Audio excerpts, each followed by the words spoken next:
Hello, my name is Harry, and this is Learn English with British Harry. I hope you're well. And today, this is a bit of a last minute stream, but I thought it would be quite interesting to discuss daily routines. Now, let's have a look at this here. So, I have some example routines for you to go through. And then I thought it would be quite interesting to have a look at someone who is quite interesting, a guy called Brian Johnson, who is aiming to live forever. But before we get into that, let's have a look at this here. So, Bob is an IT manager. Let me just get this up here. So, Bob is an IT manager living in the heart of London. Every weekday, he wakes up at 6:30 a.m. just as the early morning starts to creep through his bedroom window. So this is a nice word here, creep. So the light slowly starts to come in through his bedroom window. After a quick shower, he brews himself a strong cup of coffee and eats a simple breakfast, often a bowl of porridge or a slice of toast with marmalade. Let me know, what do you eat in the morning for your daily routine? What do you like to eat in the morning? I know some people don't like to eat. Some people do intermittent fasting. So, intermittent fasting is when you don't eat for a prolonged period of time. Myself, I quite like to have a cup of coffee. Before that, I'd have a glass of water to get hydrated, and then a nice cup of coffee. And I can't really eat straight away. It takes me a few hours before I can start to eat something. Okay. Bob takes a tube to his office in Canary Wharf, where he arrives by 8:30, just as the city is bustling with people rushing to work. So, bustling, people are very busy. It's not a quiet time, so lots of people are rushing to work. At the office, he spends his morning checking emails, attending meetings, and troubleshooting any urgent IT issues that pop up. His role is demanding, but Bob enjoys the challenge and takes pride in helping his colleagues keep everything running smoothly. Lunch is usually a quick sandwich at his desk. Now, this is quite common. A lot of people seem to have lunch at their desk, and it's not really a good thing because you don't have that break away from work and you're constantly having to work. So, what about yourself? Do you like to take your lunch and have your lunch at another location, or do you have your lunch at your desk? Okay, so let's carry on here.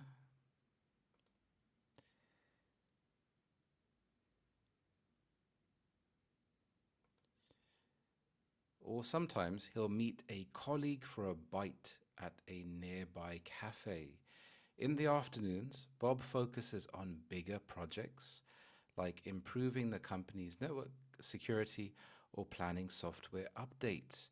He always makes time for a cup of tea around 3 p.m., a small break that he finds refreshing. And I think having that small break in the UK, it's very common to have some tea or quite a lot of tea. And it's a nice break, especially when it's cold. It feels like a nice warm hug to have a nice cup of tea, but you have to be careful not to eat too many biscuits. By 5:30, Bob wraps up for the day and heads home, often listening to a podcast on the tube. Evenings are for unwinding. He might cook up a simple dinner, read a book, or catch up on a bit of telly before calling it a night. Bob's routine may be predictable, but he finds comfort in the rhythm of city life, balancing work with a touch of leisure.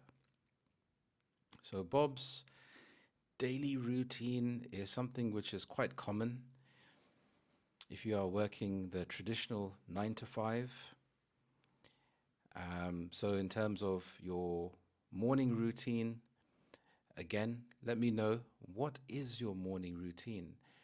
And I think this is a really good exercise to imagine. You can write down your own routine, but you can also imagine someone else's routine. You can pick a fictional name, a fictional job, and write down that routine. It can really help and force you to think about things in different ways, and new vocabulary will also crop up. So, from my perspective, he seems to be having a busy, very busy day. His day to day life is quite busy. However, he says that, well, his routine may be predictable. Now, if something is predictable, you know what to expect. So there are no surprises. And sometimes having that predictability can be quite comforting. So you know what to expect. And I think this is why routines are so good, because in a general day, you have to make so many decisions: what to eat, what to wear. And on top of that, you then have to make decisions at work. So if you can minimize the amount of decisions you have to make, it makes your day a lot easier to navigate. It's less stressful. And again, it says here that he finds comfort in the rhythm of city life. So he's balancing his work and he's balancing his leisure time. Some people may find this a bit boring. What do you think about Bob's daily routine? Is it boring? Um, he has some excitement there. He's listening to a podcast on the tube, and podcasts are a fantastic way to improve your English. I also have a podcast, so on my channel, and you can have a look at that. It's quite interesting.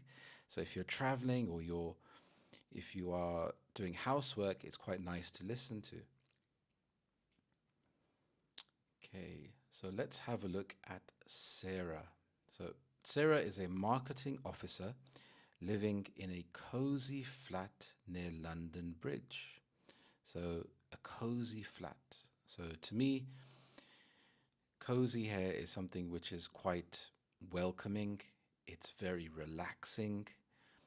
She starts her mornings around 7 o'clock in the morning with a short jog along the Thames, enjoying the fresh air and views of the city.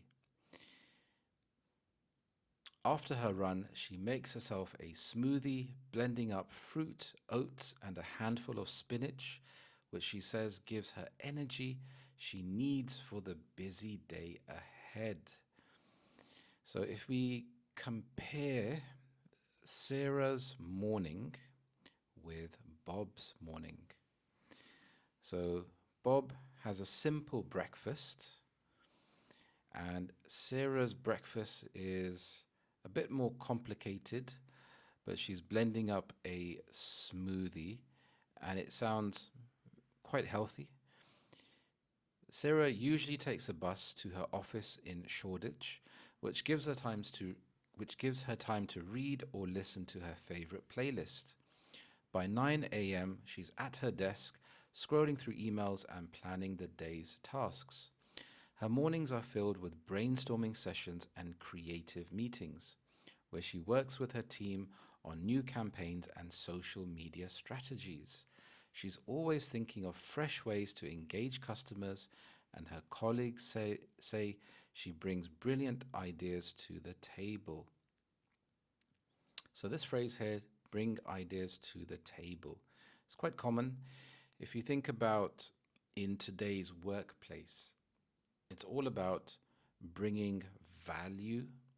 So you have a job, you do certain tasks, and this phrase, what do you bring to the table? If you think about an actual table, if you are not bringing any, metaphorically, if you're not bringing any bread, any milk to the table, then you're coming to the table empty handed and you're not bringing anything to the table. So if you can bring some ideas like Sarah can, she is valued. At lunchtime, Sarah likes to go out for a walk, often grabbing a salad or sushi from a local spot and catching up with friends if they're nearby. Her afternoons are focused on designing marketing materials, tracking analytics, and making sure campaigns are on schedule. She finds the work rewarding, especially when she sees the positive results her team efforts bring. Around 6 o'clock in the evening, Sarah wraps up and heads home. Some evenings she goes to a yoga class, while other nights she meets friends for dinner at one of London's endless choices of restaurants.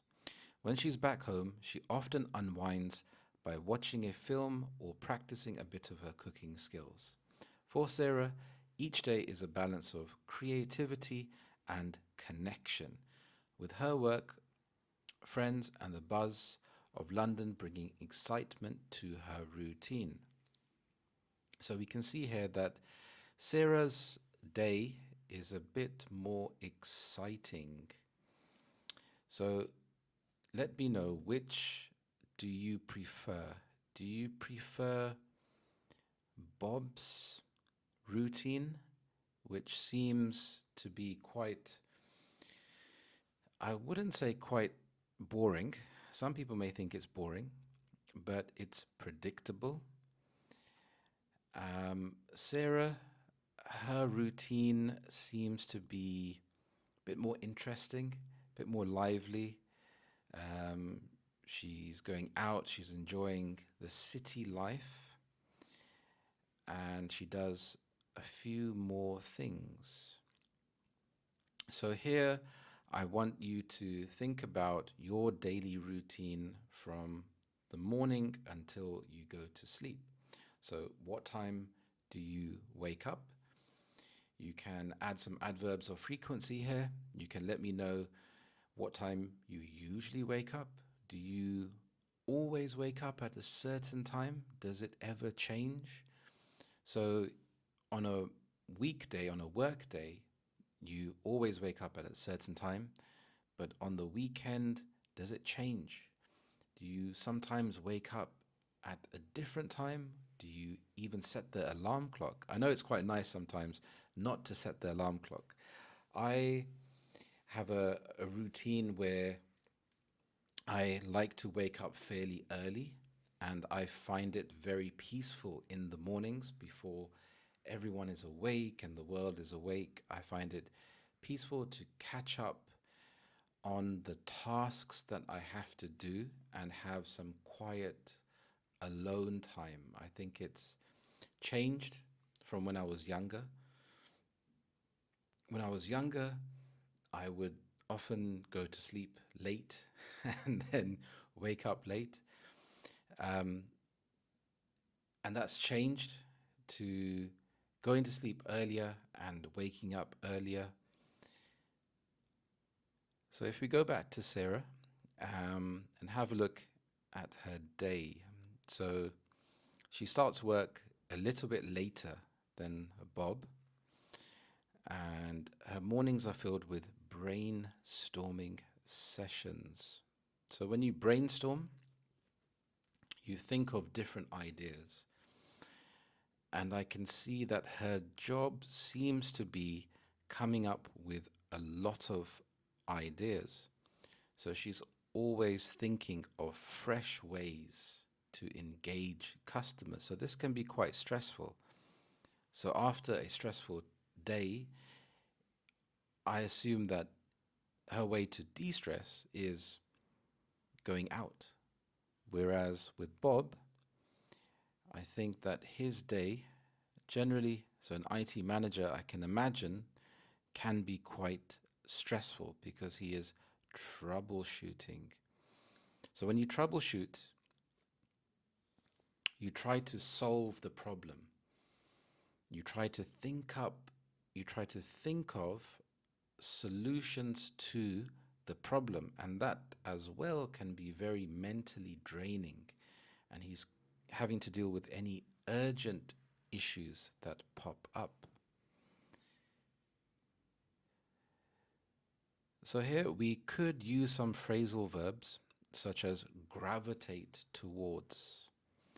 So you can use this instead of I prefer. So for example, if at the end of the day you could say, I prefer to go home and watch some TV. You could say, I like to gravitate, or I gravitate towards having a cozy night in and relaxing on the couch. Or you could gravitate towards being more social. I gravitate towards going out and meeting friends and socializing.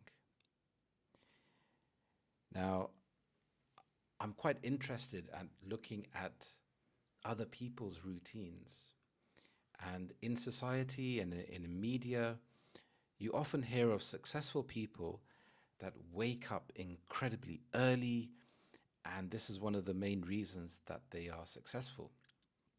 I don't think this is the case, but in pop culture, you generally have that feeling.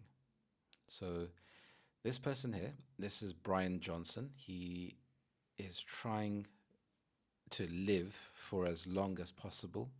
His catchphrase, if you will, is he's trying to live forever. So he is incredibly wealthy, and it's quite interesting to look at his daily routine. Now, he wakes up between 5 and 8 a.m.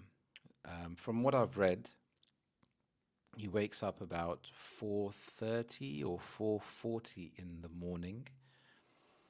And this is quite interesting. He eats 3 meals within a 5-hour window. So he has lots of vegetables and natural foods, whole foods, and then he fasts for about 19 hours. So when you fast, you stop eating. Have you tried fasting? I've tried some intermittent fasting in the past, and it was quite beneficial. It was difficult in the beginning. I did I think it was like an 18-6, which is quite easy to do because I don't really eat anything in the morning. Then he goes to sleep at around 7:45 or 8 o'clock in in a room with carefully controlled temperature. So he takes his sleep very, very seriously. Now, this is quite interesting because we have a morning routine. Do you have a bedtime routine? I know a lot of people say you should stay away from the screen at least an hour before you sleep. Is this something that you do? Why do you think it could be beneficial to stop looking at a screen before you are going to go to sleep? It'd be interesting to hear what you think. Taking pills. Wow, he takes 54 pills, a mix of supplements and off-label medication based on test results. That's very interesting. Do you take any supplements or medication or vitamin tablets? I like to take a vitamin tablet that I dissolve in water and some omega 3. Exercising, following a rigorous exercise plan. Undergoing treatments, so he undergoes experimental therapies So this is something which I will go into in another lesson in a bit more depth, but this is nice to see as an overview of his daily routine. So the main takeaways we can see are that he wakes up early, incredibly early, and sleeps very early. And he doesn't eat for most of the day. So, very interesting because in today's society, we see food everywhere. Um, at the moment, I'm trying to go to the gym as much as possible. And so, I've increased my amount of protein and frequency of meals. So I'm not sure if I could fast for 19 hours. That seems quite a long time. Okay, very good.